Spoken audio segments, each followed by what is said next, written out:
Have you ever wondered who you need aside you to help in your first years of your career? Is it an expert that rushes into giving you solutions? Or is it someone just a bit better than yourself that can inspire you to evolve?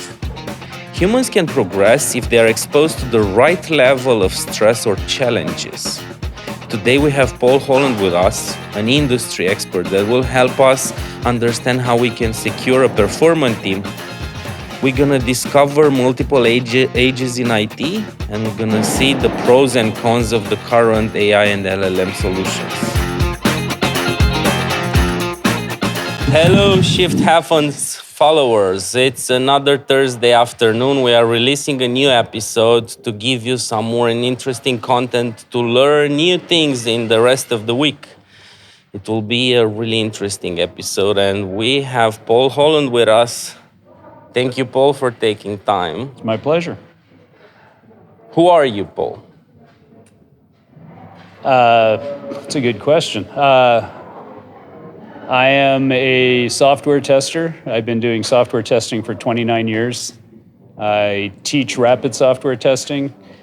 I'm a principal consultant for Plato Testing, which is a Canadian-based company that trains First Nations and Indigenous peoples to be software tester and then hires them. And I live in Florida in Cocoa Beach. And I see dolphins and manatees almost every day, and I see rockets taking off from my backyard. The rockets are not taking off from my backyard. From my backyard, I can see rockets taking off, let's be clear. But yes. This is really great. Do you have a better day when you see a rocket taking on? Or? Usually, yeah. I enjoy going out. They launch a couple of times a week, but I still go out every day, and every time there's a launch, I'll go out and watch it because it's very cool. Is it better to write or test the software from Florida than Canada, maybe? It's a little warmer, especially in the winter. Okay. Yeah, the company that I'm currently on contract with is based in Regina, Canada. And in January, they had minus 35 degrees, and I had plus 20, so a 55-degree difference in temperature. So I was glad I was on the warm side of that. Yeah. So yes, it's better to test. A better environment. In the summer, it's a little less enjoyable when it's 35 degrees and 90% humidity. But summers are for holidays, not for testing, isn't it? Yeah, not quite retired yet, so I don't get to do that. But yeah. What made you pursue this career? What happened in your childhood, in your teenage years? When I was in high school, I got my first computer. It was an Apple II Plus, had 48K of RAM, and I started coding in BASIC, and a friend of mine started a company called TARDIS after Doctor Who's thing, and we wrote an attendance program for the high school we were going to. Yeah. So that was kind of cool, and then I went into computer science at Carleton University in Ottawa. And the 4 years of computer science taught me that I do not want to be a developer. Okay. I don't enjoy the typing exercise. The figuring out the algorithm, how you're going to do it is good. And then it was a matter of typing in a couple of hundred lines of code or a couple of thousand lines of code as the degree progressed to do. Would you think differently now, having the LLM tools in your pocket, doing the thinking, and then ask the tool to write the code? I was good at programming. I just didn't enjoy it. Mm-hmm. So, but I did enjoy software. And I ended up getting a job right out of university working on laser printers, being a pre- and post-sales support for Xerox laser printers, the big ones, 135 pages a minute. They're longer, about 3 times longer than the distance between us.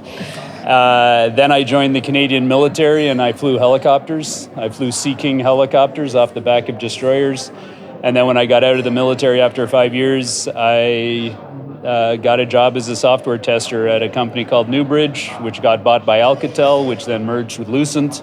And how many years was it? 17 years later, I left that and I became independent for a year and a half, and then I moved to New York, where I got a job teaching underemployed and unemployed people in New York how to be software testers.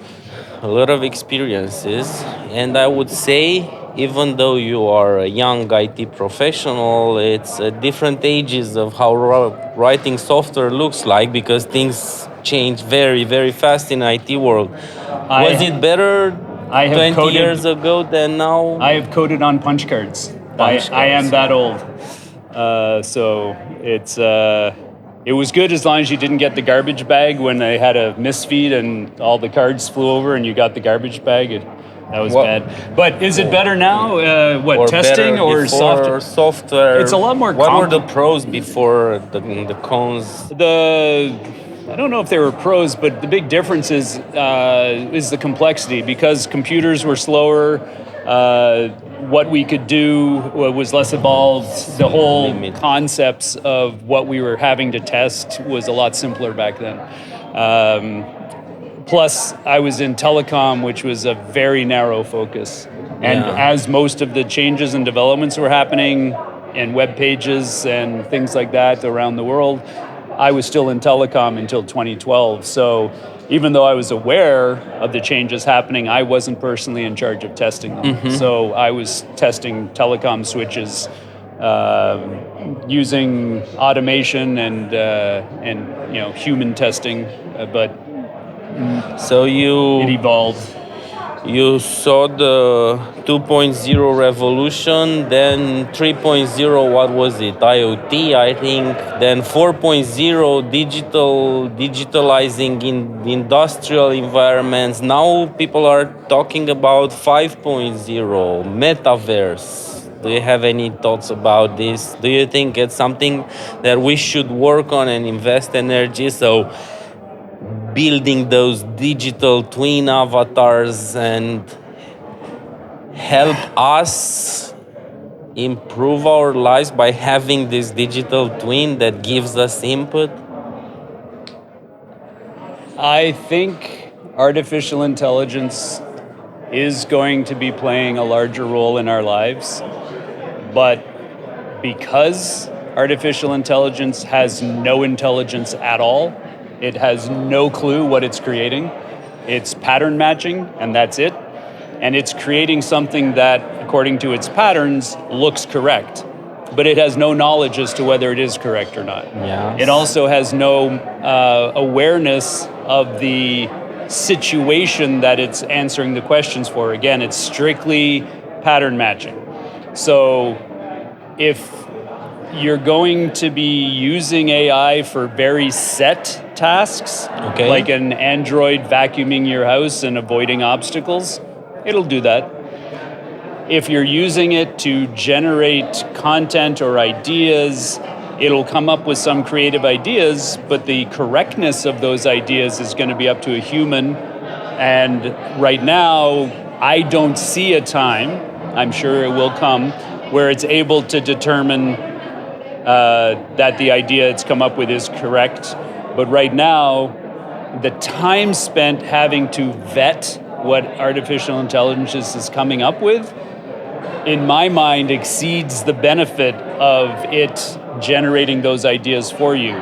Because I know a lot of people, and I've heard a lot of stories here at RTC of people saying, my company is making me use ChatGPT, OpenAI to generate ideas and tests, and then I spend hours going through them and vetting them and fixing them. And I'm saying, well, how is that helping you when you could spend less time probably coming up with better ideas? So there is some use, like give me ideas, because that's quick. But if it's giving you something that's detailed or something that's challenging to find the subtle mistakes in, or something that you have to go through in detail, there's lots of stories of mistakes that it's made. Rebecca had some in Rachel Kibler had some in her keynote, where she was showing how AI told people that they should be eating small rocks and how to put it in and like hide it in a piece of cheese. Why? Like, because the minerals would be good for you. Okay, that's not helpful. And again, the AI has no knowledge that it's given you dangerous advice or to cook spaghetti in gasoline. Yeah. Like, why? And those are obvious ones that are easy to find the mistake, but there's instances where it's a lot more difficult, and so it's providing with confidence incorrect answers, and people, because of the confidence that it's delivering the answers, tend to believe it, because if it might not be sure, it should tell you that it's not sure, but it doesn't. Every answer is with confidence. I remember joining a conference in Bucharest a couple of months ago, and there were a lot of talks about AI and how is it helping developers. And I had interesting conversation the after presentation discussion that are always very interesting, and we were discussing about the open source, let's say open AI solutions, like solving problems in some specific areas. For example, you have humans living in Africa that don't have access to technology, don't have access to medical care where they live, and if you would be able to build a solution that it's trained on specific medical content, and that it's checked, vetted, as you said before, by specialists, could help them be the first medical advice that might get before a doctor comes from 8-hour flight. Or in situations where there's a confined set of parameters, a confined set of rules, AI can be incredibly helpful. An example that I was exposed to at a Whopper conference, workshop on performance and reliability conference in Montevideo, Uruguay, a year and a half ago in December 22. One of the participants, and I can't remember his name, I apologize. He was using AI to at the port, the Montevideo port, and it was monitoring multiple tens of cameras, like 60 cameras, and looking for violations of safety. People going the wrong way, driving in the wrong way down a one-way street, people not wearing a safety vest, people not securing equipment when they're about to use it, things like that. Things that a set amount of rules, and then it would alert the person who previously it had been a person staring at all the cameras looking for it, and now an alert would pop up on this looks like a safety violation. The human would look and say it is, and call and say, hey, you got to go down, and the person doesn't have a safety vest on. So it's very clear set of rules, and monitoring a huge amount of data, perfect application for AI. And a human verifying it before they dispatch someone to look out for it. That's, to me, a great use of AI. Medical conditions is a little more tricky because there's obviously very, very, very rare diseases that it might be less willing to diagnose because it knows the odds.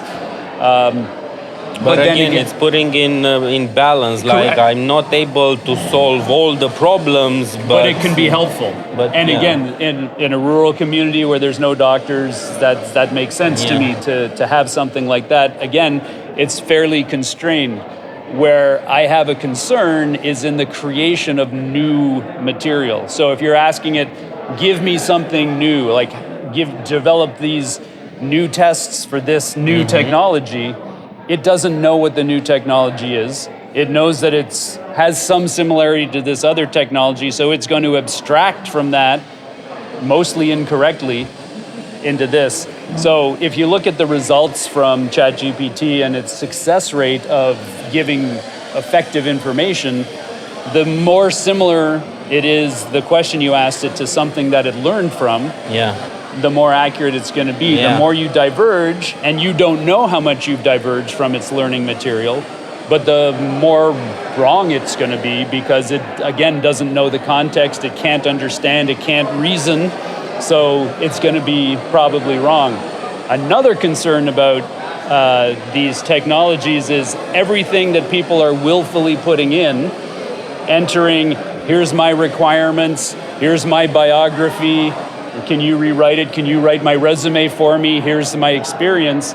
All of that is now in the system. Okay. And my wife, actually, she wanted to rewrite her biography, so she put in her main points from her biography and then said rewrite it, and it did a good job of it. She said, oh, don't use that word, use a different word, and emphasize this, and she got what she wanted out of it.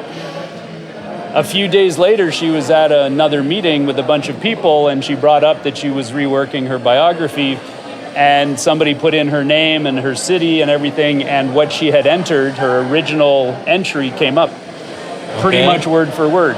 Yeah. So to me, okay, you're putting your requirements in, you're putting your company's data in, you're putting information in. Guess what? This is now public. Exactly. And it's going to be showing up everywhere. Go ahead, use it.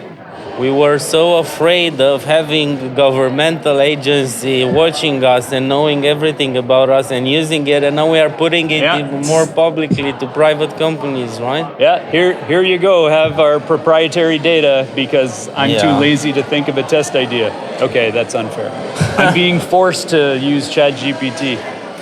But the interesting thing there is, are the companies that are adopting this aware that anything they put in could potentially end up being shared with other people, with competitors? Sometimes they are not. Sometimes they are not using it because they don't want their code to be analyzed. For example, if you are talking about LLM to generate code. But it's a lot of challenges out there. A lot of Anyway, challenges. very good examples that you mentioned on what could be useful at and what were the downsides of the current solutions. Yeah. I would like to shift the discussion now to a different topic. So, I heard in a podcast, a guy that has a podcast on neuroscience is explaining that the stress that we are all stressed about and that we are all afraid and want to avoid it, stressful situation. He said, okay, in terms of how we are built, just just the right amount of stress, it's good for us becoming better than we were yesterday. He's giving a simple example. You want to learn how to play tennis? Call Nadal or Federer and we'll play a game with him. Not gonna work. The explosion of cortisol will be too much and you will shut down. But find somebody that knows a bit better than yourself. Just a little bit better. It will help you. Yeah. You mentioned you had a military experience being a pilot. I can expect to be a bit of a stressful activity being out there. So what is your feeling about this? What is your relation with the stressful situation? I agree with the theory. I've heard it as well that too much stress is dangerous, and not enough stress, you're going to stagnate. I agree with that. We end up in testing with a lot of some good stress with, we have to deliver by the end of the month or whatever, so you have a bit of time pressure.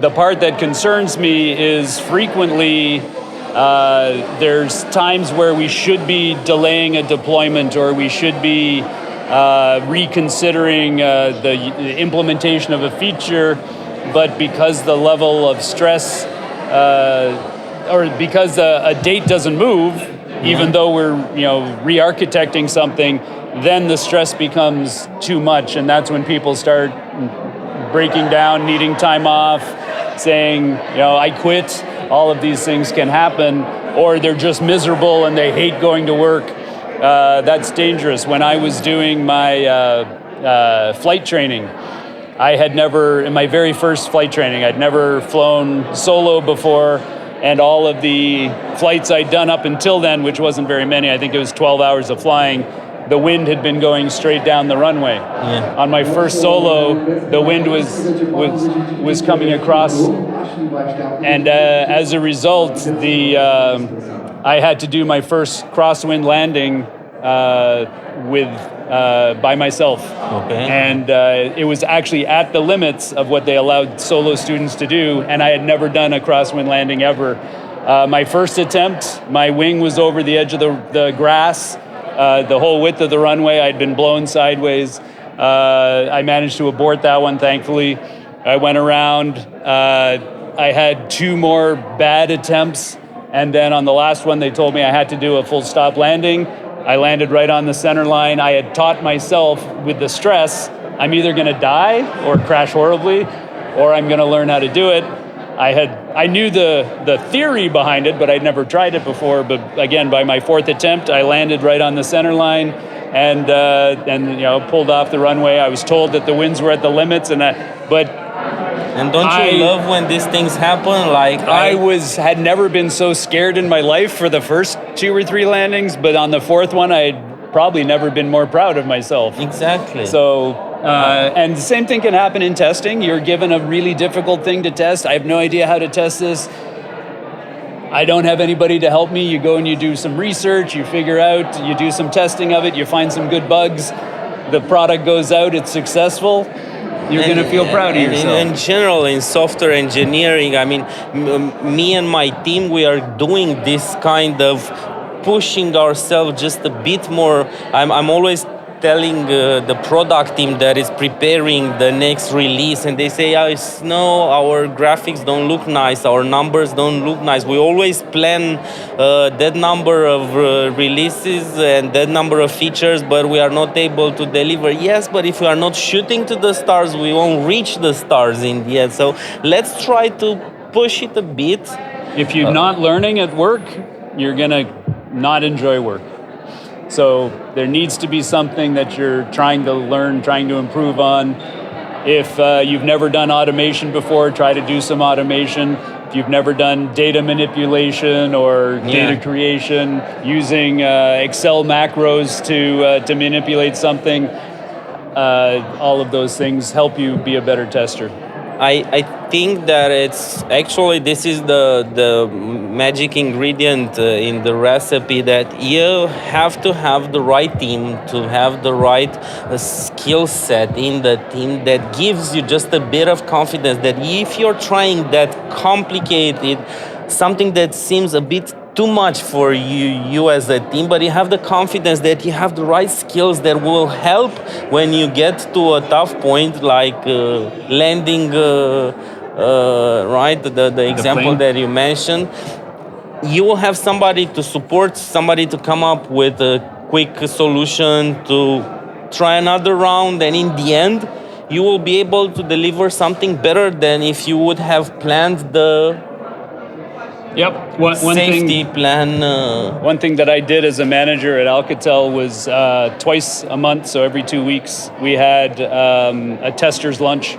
Okay. And the testers from all of the teams, not just my team, we had 4 teams with testers on it. They could all come to this lunch, and we would do some tester games, challenging each other, puzzles, questioning, trying to solve a particular problem that somebody has. But we had a set period of time that testers could go and get answers to questions, and if nobody had a question, we would play some games that would help us think more critically.